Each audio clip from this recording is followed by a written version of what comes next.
Welcome to NSTV. నేను రాజీవ్. ముందుగా headlines చూద్దాం. తెలంగాణ రాష్ట్రంలో ఇటీవల విడుదలైన టెక్నికల్ సర్టిఫికేట్ కోర్స్ నోటిఫికేషన్ల క్లాసులు మే 1 నుండి ప్రారంభమవ్వగా 2 రోజులు అబ్సెంట్ ఉన్నారంటూ 35 మంది విద్యార్థులకు ప్రవేశం నిలిపివేశారు. ఈ సందర్భంగా విద్యార్థినులు ఆందోళన చేపట్టారు. విద్యార్థినులు మరియు ప్రజా సంఘాల నాయకులు మార్వాడి సుదర్శన్ మీడియాతో మాట్లాడుతూ ఈ విషయంలో కలెక్టర్ గారు మాట్లాడినప్పటికీ ప్రిన్సిపల్ మా చేతిలో ఏమీ లేదంటూ తమను ఇబ్బంది పెడుతున్నారంటూ, అదేవిధంగా ఫెసిలిటీస్ పేరుతో తలా 600 రూపాయలు ఇవ్వాలని తెలిపినట్లుగా చెబుతున్నారు. ఈ విషయంలో ప్రిన్సిపల్ వివరణ కోరగా 600 కోరిన విషయం నిజమే అని, ఈ డబ్బులు విద్యార్థుల యొక్క త్రాగునీటి కొరకు మరియు వారి ఫెసిలిటీస్ కొరకు వినియోగించడం కొరకు అడిగామని, ఈ కోర్సుకి సంబంధించి ప్రభుత్వం నుండి తమకు ఎలాంటి నిధులు రావని, అందుకొరకే వారి అవసరాల నిమిత్తం ఇవ్వాలనుకున్న వారు 600 ఇవ్వాలని తెలిపామని అన్నారు. ప్రజా సంఘాల వారు మీడియాతో మాట్లాడుతూ ప్రభుత్వం ఇచ్చిన నోటిఫికేషన్లు ట్రైనింగ్కు వచ్చిన విద్యార్థులకు కనీసం త్రాగునీరు కూడా ఏర్పాటు చేయరా అని, వారి దగ్గర డబ్బులు తీసుకొని వారికే నీరు ఇచ్చే పరిస్థితి ఉందా అంటూ మండిపడ్డారు. విద్యార్థులు మాట్లాడుతూ టాయిలెట్స్ సైతం సరిగా లేవని, డోర్స్కి లాక్స్ కూడా లేవని తెలపడం బాధాకరమని అన్నారు. మీరు ఇక్కడికి ఎందుకు వచ్చారు? మీ సమస్య ఏంటి? అసలు మీ పేరేంటి? నమస్తే అండి, నా పేరు మోనిక. నేను ఇక్కడ టీసీసీ ట్రైనింగ్ కోసం అని 42 డేస్ ట్రైనింగ్ కోసం అని వచ్చానండి. యాక్చువల్గా ఫస్ట్ రోజు ఇక్కడ అడ్మిషన్ అనేది తీసుకుంటారు. మేము 29th బిఫోరే మేము అడ్మిషన్ అప్లికేషన్స్ అనేది సబ్మిట్ చేసినాము. అది డిఓ ఆఫీస్లో వేసినాము. డిఓ ఆఫీస్లో మాకు ఎలాంటి ఇన్స్ట్రక్షన్స్ ఇవ్వలేదు.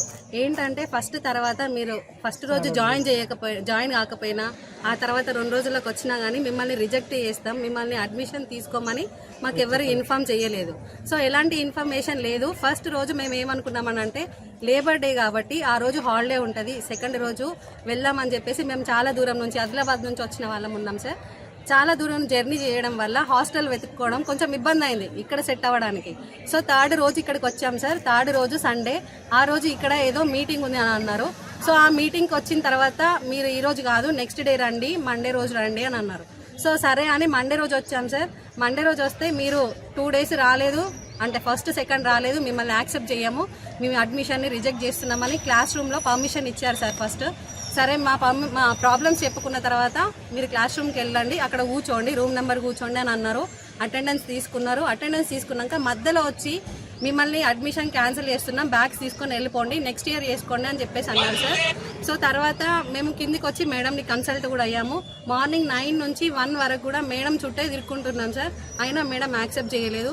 ఇట్లా కాదని చెప్పేసి హయ్యర్ అథారిటీ కలెక్టర్ దగ్గర కూడా వెళ్ళాము. ఆ మేడం దగ్గరికి వెళ్తే మేడం వెంటనే రెస్పాండ్ అయ్యి అక్కడ సీసీ వారితోని ఇక్కడ మేడంకి ఫోన్ చేయించారు.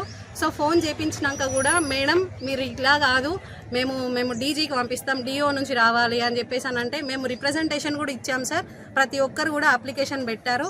టోటల్ 33 మెంబర్స్ ఉన్నాం సార్. సో ప్రతి ఒక్కరి ప్రాబ్లం ఏంటంటే మేము చాలా పేద కుటుంబం నుంచి మాకు ఒక సొసైటీ నుంచి మాకు ఒక ఆపర్చునిటీ వచ్చింది. ప్రతి ఒక్కరం ఈ ట్రైనింగ్ సెంటర్ ద్వారా మేము ఒకటి స్కిల్ నేర్చుకొని ఆ స్కిల్ డెవలప్మెంట్తో మేము మా కాళ్ళ మీద నిల్చొని మా కింది వాళ్ళకు కూడా మేము ఏదన్నా ఎక్స్ప్రెస్ చేయడానికి కానీ వాళ్ళకి ట్రైనింగ్ ఇవ్వడానికి కూడా మాకు ఒక ఛాన్స్ ఉంది. సో గవర్నమెంట్ మాకు ఇది ప్రొవైడ్ చేసినప్పుడు మాకు అడిగే హక్కు ఉంది సార్. ఒక 2 రోజుల కోసం 42 డేస్ ట్రైనింగ్ కానీ 1 ఇయర్ మొత్తం క్యాన్సిల్ చేసుకోమంటే మేము ఇప్పుడు డిఎస్సికి ఎలిజిబుల్ ఉన్నాం సార్. సో డిగ్రీ చేసిన వాళ్ళు చాలా నుంచి దూరం నుంచి వచ్చిన వాళ్ళకి అందరికీ కూడా ఇబ్బంది అవుతుంది.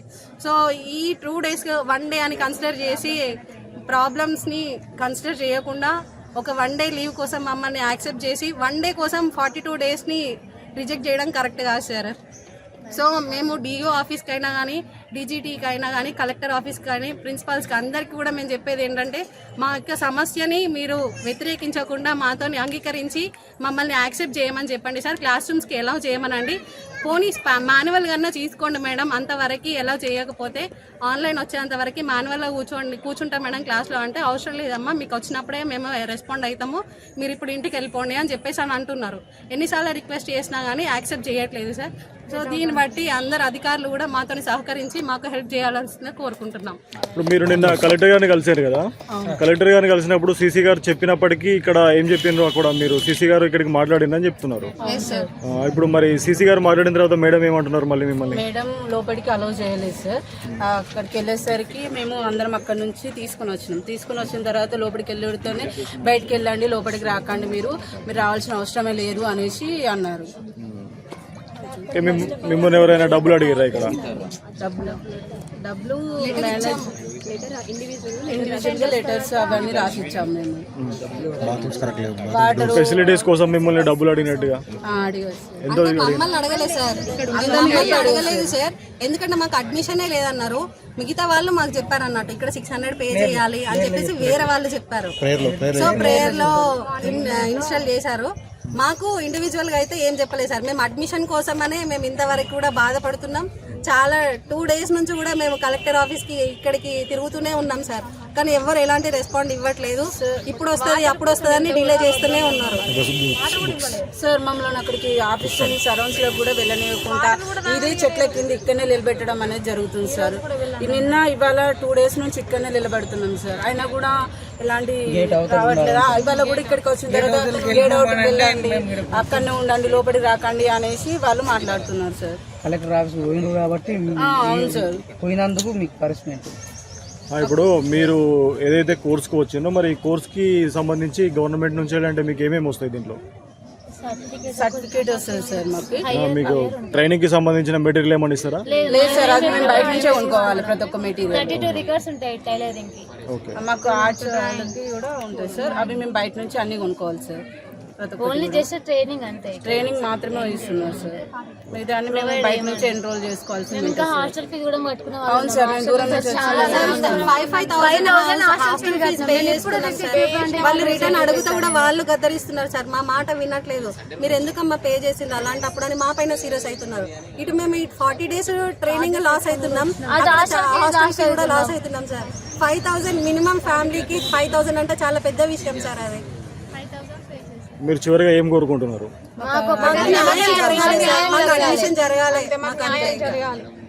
గవర్నమెంట్ నుంచి వచ్చే ప్రతి ఒక్కటి కూడా మాకు ప్రొవైడ్ చేయాలి సార్, కంపల్సరీ. అదొకటే మేము కోరుకుంటున్నాం సార్. వాటర్ అండ్ వాష్రూమ్ అన్నిట్లలో మమ్మల్ని ప్రభుత్వం టీటీసీ, తెలంగాణ ప్రభుత్వం టీటీసీ అని వొకేషనల్ కోర్స్ ఏదైతే పెట్టాదో చాలా అద్భుతమైన కోర్సులు. అంటే వాలంటీర్గా పిల్లగాళ్ళు ఎవరైతే ఎస్ఎస్సి వరకు చదువుకొని తర్వాత చదువుకోలేకపోయారో పేద కుటుంబం నుంచి, లేదా హయ్యర్ ఎడ్యుకేషన్ అయినప్పటికీ కూడా ఉద్యోగాలు రాని పిల్లలు కూడా దీన్ని అప్లై చేస్తున్నారు. మరి అప్లై చేసే దాంట్లో ఆడపిల్లలు ఎక్కువ ఉంటున్నారు, వాళ్ళకి చిన్న పిల్లలు ఉంటున్నారు. ఇలా చిన్న పిల్లలే కాకుండా వాళ్ళు ఇక్కడి నుంచి కాదు, ఆదిలాబాద్, మంచిర్యాల్, జగిత్యాల్, సిరిసిల్ల, ఇంత దూరం నుంచి సిద్దిపేట నుంచి ఇక్కడికి వస్తున్నారు. మరి దీన్ని కూడా ప్రభుత్వం దృష్టిలో పెట్టుకునేడుతుండే. మే 1 నాడు కార్మిక దినోత్సవం, ప్రపంచ కార్మిక దినోత్సవం. ఏ తెలివితోటి ఆ రోజు అటెండెన్స్ తీసుకోవాల్సిందే కంపల్సరీ అని అంటున్నారు. అంటే కార్మికుల యొక్క త్యాగాలను గుర్తించకుండా ఆ రోజు విద్యార్థులను బాధ పెట్టేదనిక. ఒకవేళ మే 1 నాడు క్లాసులు మొదలైనట్టయితే అటెండెన్స్ ఎంతమంది వచ్చిర్రో దాన్ని శ్వేతపత్రం రిలీజ్ చేయండి అడిగాం, చెప్తలేదు. మరి ఇప్పుడు 930 మంది వచ్చినరా 1 నాడు. మరి అల్లకెళ్ళి ఇల్లు వచ్చిన వాళ్ళు ఉన్నారు, కొందరు వచ్చినప్పటికీ ఆ రోజు అటెండెన్స్ అన్నది తీసుకోలేరు. మాన్యువల్గా ఏదో ఫోన్ల మీద చేసిరంట, ఎల్లగొట్టారంట. ఇవాళ చూపించమన్నా కానీ చూపించలేకపోయారు. గనక మేమేమంటున్నామంటే సాటర్డే నాడు మాత్రమే పిల్లలు అటెండ్ కాలేరు. సండే రోజు ఇక్కడికి పిల్లలు వస్తే పిల్లలకు ఎగ్జామ్ ఉన్నది ఇక్కడ సెంటర్లు, ఇక్కడ మీరు ఈ రోజు ఉండకూడదు, మీరు వెళ్ళిపోండి అంటే ఇల్లు మంచిర్యాల్, జగిత్యాల్ ఎంతో దూరం నుంచి చిన్న చంటి పిల్లల కాడికెళ్ళే వాళ్ళ పేరెంట్స్ తోటి ఇక్కడికి వచ్చారు. కనీసం వీళ్ళు బాధ్యతగా ఏ మాదిరిగానైతే ఈ రోజు అంటున్నారు మీరు అటెండ్ కానందుకు మీకు అటెండెన్స్ తీసుకోము వెళ్ళిపోండి అని, అది ఎప్పుడు అంటున్నారు? పొద్దున క్లాస్లో కూర్చోబెట్టారు, మధ్యాహ్నం వరకు ఏం ఆలోచన వచ్చిందో మీరు వెళ్ళిపోండి అని పిల్లలను వాళ్ళ బతుకులతోటి చెలగాటం ఆడుతున్నట్టుగా కనబడుతుంది. అదే కాకుండా అతి ముఖ్యంగా ఈ పిల్లగాళ్ళతోటి వీళ్ళకు భోజన సౌకర్యం కూడా ఇక్కడ లేకపోవడం అనేది ఇది సిగ్గుమాలిన చర్య. వాటర్ సౌకర్యం లేదు, ఈడ అటెండర్ కూడా లేడంట. అటెండర్ లేడు కనుక, స్వీపర్ లేడు కనుక, బళ్ళు తెరవరు కనుక, తెరిచేదానికి ఎవడు లేడు కనుక మీరు 600 ఇవ్వవలసిందే ఈ మీ సౌకర్యం గురించి అని ఎవరి జేబు అనుకుంటున్నారు? అంటే కోర్సు ఎవరిది, ఏ కోర్సులో ఈ పిల్లగాళ్ళు ఎందు గురించి వచ్చారు ఇక్కడికి, ఆ కోర్సు చేసుకుని వాలంటీర్గా కాళ్ళ మీద నిలబడి నిరుద్యోగతనాన్ని బహిర్గతం చేసేదానికి. అతి ముఖ్యంగా నోటిఫికేషన్ జారీ చేసిన ఈ ప్రభుత్వం, మరి రేవంత్ రెడ్డి ప్రభుత్వాన్ని మేము అడుగుతున్నాం, నోటిఫికేషన్ జారీ చేసినప్పటికీ ఇక్కడ శ్రీహరి గారు ఇక్కడ డిఓగా కూడా పనిచేసి వెళ్ళివారు. మరి నోటిఫికేషన్ జారీ చేసినప్పుడు వీళ్ళకి ఫెసిలిటీ ఎందుకు ఇవ్వలేకపోతున్నారు? ఇలా మీద వచ్చే డబ్బులు ఎవరు కాజేసుకుంటున్నారు? ఇప్పటికైనా కానీ మేము కోరుకుంటున్నాం, వీళ్ళకు ఒక్కటే డే సాటర్డే నాడు అటెండెన్స్ రాలేదు, వాళ్ళు ఆ రోజు రాలేరు గనక వాళ్ళకు తెలియదు కనుక వాళ్ళు ఇక్కడికి వచ్చి అంటే సండే రోజు చూసినప్పటికీ సండే రోజు ఎల్లగొట్టారు కనుక మండే రోజు నుంచి రెగ్యులర్గా వచ్చినప్పటికీ పిల్లగాళ్ళని తీసుకోకపోవడం ఇది హేమైన చర్య. వెంటనే వీళ్ళని తీసుకోవాలని ఇక్కడ జాయింట్ కలెక్టర్ గారు డిఓ లేకుండా జాయింట్ కలెక్టర్ గారు వారు ఆదేశాలు ఇచ్చినా కానీ ఆదేశాలను బేఖదరు చేయడం అనేది ఇది హేమైన చర్య. ఇంకొకటి, మహిళలు ఇక్కడ ఎక్కువ శాతం చాలా వరకు పెళ్ళైన వాళ్ళే ఉన్నారు, చిన్న చిన్న పిల్లగాళ్ళతో ఉన్నారు. వాళ్ళకు అనారోగ్యానికి కూడా ఎన్నో గురయ్యే సమస్యలు ఉన్నాయి. ఇలా డిగ్రీ ఎంత ఎండ అంటే 42 డిగ్రీల ఎండ, చిన్న పిల్లలను తీసుకొస్తే వాళ్ళకి జ్వరాలు వస్తాయి, సంటి తల్లులు కనుక వాళ్ళకు కూడా జ్వరాలు వస్తాయి. 1-2 రోజులు ఎక్స్క్యూజ్ చేయరాదా? మరి ఇప్పుడు క్లాసులు ఏమైనా జరుగుతున్నాయంటే ఇంత పెద్ద క్లాసులల్లా 2 క్లాసులేనంట, 2 క్లాసులే జరుపుకొని పొద్దుగల నుంచి సాయంత్రం దాకా కూర్చోబెట్టి పంపిస్తున్నారు. ఇదే ఎడ్యుకేషన్ మీది? పిల్లగాళ్ళ తోటి బతుకులతోటి చెలగాటం ఆడడం. మరి ఈ ఫెసిలిటీ ఈ స్కూల్కు 930 మంది పిల్లగాళ్ళకు అంటే కెపాసిటీగా ఇలా బెంచ్లు అరేంజ్ చేసిరంటే ఎక్కడ లేదే. ఒత్తిడితోటి కూర్చుంటున్నారు. ఈ పిల్లగాళ్ళకు మంచి ఫెసిలిటీ అలౌ చేయాలి. అదే కాకుండా ఈ పిల్లగాళ్ళు ఎవరైతే ఉన్నారో, విద్యార్థులు ఎవరైతే ఉన్నారో, వొకేషనల్ కోర్సు ఈ ప్రభుత్వం యొక్క పేరు నిలబెట్టడానికి వీళ్ళు ఉన్నారు కనుక వీళ్ళను ఎవరినైతే అటెండెన్స్ లేకుండా మీరు వెళ్ళిపోండి అన్నట్టుగా మరీ దురుసుగా ప్రవర్తించడం అన్నది హేమైన చర్య. వెంటనే వీళ్ళను క్లాసులలో తీసుకోవాలి. ఒకవేళ లేట్ అయినా కానీ ఎక్స్ట్రా క్లాసులు చెప్పానా ఈ పిల్లగాళ్లకు ఆ నాలెడ్జ్ ఇవ్వాలని మేము దళిత లిబరేషన్ ఫ్రంట్ తరఫున విజ్ఞప్తి చేస్తున్నాం. లేనిచో పెద్ద ఎత్తున ఆందోళన చేపడతామని విజ్ఞప్తి చేస్తున్నాం. నమస్తే మేడం, ఇప్పుడు జరుగుతున్నటువంటి టెక్నికల్ కోర్సు నడుస్తుంది కదా మేడం, దీని గురించి కొన్ని వివరాలు చెప్తారా మేడం? ఇది ఎన్ని రోజుల ప్రోగ్రామ్? ఇది drawing and tailoring technical certificate course అండి. ఇది దీనికి అప్లికేషన్స్ గవర్నమెంట్ 18th ఏప్రిల్ నుంచి 29th ఏప్రిల్ వరకు ఆఫర్ చేసింది. 29th April last day apply చేసుకోవడానికి. ఆ తర్వాత వెరిఫికేషన్ జరిగి అప్లై చేసుకునే సమయంలో మళ్ళీ నోటిఫికేషన్లో కూడా 42 రోజుల కోర్సు తప్పనిసరిగా 100% అటెండెన్స్ ఉండాలని నోటిఫికేషన్లో ఉంది. ఈ కోర్సు మే 1, 2026 నుంచి 11 జూన్ 2026 వరకు 42 రోజుల కోర్సు ఇది జరుగుతుంది. దీనికి గవర్నమెంట్ నుంచి ఎలాంటి ఫండ్స్ కూడా ఉండవు. ఎంతమంది స్టూడెంట్స్ ఉన్నారు మేడం? ఇప్పటికి 930 మంది ఎన్రోల్ అయినారు. దాంట్లో ఒక 100 మంది వరకు రావట్లేదు, వాళ్ళే స్వచ్ఛందంగా రావట్లేదు. మే 1 నాడు వచ్చిన వాళ్ళందరికీ కూడా ఆ రోజు సాయంత్రం 6 గంటల వరకు ఉండి ఈసారి కొత్తగా GPS ట్రాకింగ్ యాప్ అప్లోడ్ చేసుకొని పిల్లలందరినీ ఫొటోస్ దిగి పంపించాల్సి ఉంటుంది. ఈసారి ఇంట్రడ్యూస్ చేసిండ్రు. దానికి చాలామంది పిల్లలకు రాకపోతే మా సిబ్బంది అలాగే వాళ్ళ ఫోన్లు తెచ్చుకొని వాళ్లకు పక్కవారి ఫోన్లతోటి ఆ ఫొటోస్ 6:30 వరకు కూడా చేపించి ఆన్లైన్ అప్లోడ్ చేయడం జరిగింది. వీళ్ళందరికీ 42 రోజుల అటెండెన్స్ అనేది మ్యాండేటరీ, చాలా తప్పనిసరి. స్టార్ట్ అయ్యే రోజు అవుతుంది మేడం? 1 మే. 1 మే రోజు స్టార్ట్ అయింది. మే 1 నుంచి స్టార్ట్ అయింది మేడం. ఇప్పుడు ఇక్కడ అటెండెన్స్ మ్యాండేటరీ అని చెప్పిన దానికి మీకు ప్రొసీడింగ్స్లో ఉంది, నోటిఫికేషన్లో కూడా ఈ విషయం ఉంది. ఇవన్నీ ఉన్న వాళ్ళు మాత్రమే రావాలని నోటిఫికేషన్లో ఉందండి. వాళ్ళు చదవరు, జస్ట్ లాస్ట్ డేట్ ఎప్పుడు, ఫస్ట్ డేట్ ఎప్పుడు అని చూసుకుంటారు. నోటిఫికేషన్లో ఉంది.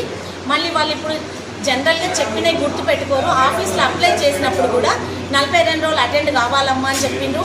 మే 1 నాడు తప్పకుండా అటెండ్ అవ్వమన్నారు. నేను మే 1 నాడు అక్కడ ప్రేయర్లో కూడా చెప్పిన ఈ 42 రోజులు 100% అటెండెన్స్ ఉండాలండి. మీకు ఏమైనా ప్రోగ్రామ్స్ ఉన్నా, హెల్త్ ఇష్యూస్ ఉన్నా, మీకు ఇంకా ఏమైనా ఇంట్లో ఫంక్షన్స్ ఉన్నా ఇప్పుడు డ్రాప్ అయిపోవడం బెటరు. మధ్యలో 20 రోజులు వచ్చి మేము ఫంక్షన్కి వెళ్ళినాం రాలేదు అంటే అటెండెన్స్ లేక మీరు ఎగ్జామ్కి ఎలిజిబుల్ కాకపోతే రేపు మమ్మల్ని నిందించొద్దు. ఇవన్నీ కూడా మేము డే 1 అన్ని ఇన్స్ట్రక్షన్స్ ఇచ్చినాం వాళ్ళకి. అయినప్పటికీ 4వ తారీఖు వచ్చిన వాళ్ళని మాత్రం మేము అలో చేయలేదు. ఎందుకంటే ఆన్లైన్ అటెండెన్స్ ఆల్రెడీ పంపినాము. మాకు ఆఫీసర్స్ సంఖ్య పెరిగితే ఎందుకు పెరిగిందని అడుగుతారు. మేము అప్పుడు తీసుకునే అవకాశం మాకు లేదు కాబట్టి మేము అలా చేయాల్సి వచ్చింది. ఓకే మేడం, ఇప్పుడు 4వ తారీఖు వచ్చిన వాళ్ళకు ఈ రోజు వచ్చిన వాళ్ళకు కూడా మేము అలో చేయలేదు. దీనికి సంబంధించి వాళ్ళకు క్లారిఫికేషన్ వస్తే మేము ఏం నిర్ణయం అనేది తీసుకుంటాం. ఓకే మేడం, ఇప్పుడు 930 మంది స్టూడెంట్స్ ఉన్నారని చెప్తున్నారు కదా మేడం, ఇప్పుడు వచ్చిన వాళ్ళు వీళ్ళకు గవర్నమెంట్ నుంచి వెళ్ళి ఫెసిలిటీస్ ఏమి ఇవ్వలేదా మేడం? కనీసం తాగునీరు కూడా అరేంజ్ చేయలేదా? లేదండి, లేకపోతే మాకు ఈ బిల్డింగ్ సరిపోకపోతే పక్కనే ఉన్న మంకమ్మతోడి గర్ల్స్ హై స్కూల్ను కూడా తీసుకోవడం జరిగింది. అక్కడ టైలరింగ్ ట్రేడ్ జరుగుతుంది, ఇక్కడ డ్రాయింగ్ ట్రేడ్ జరుగుతుంది. Okay madam.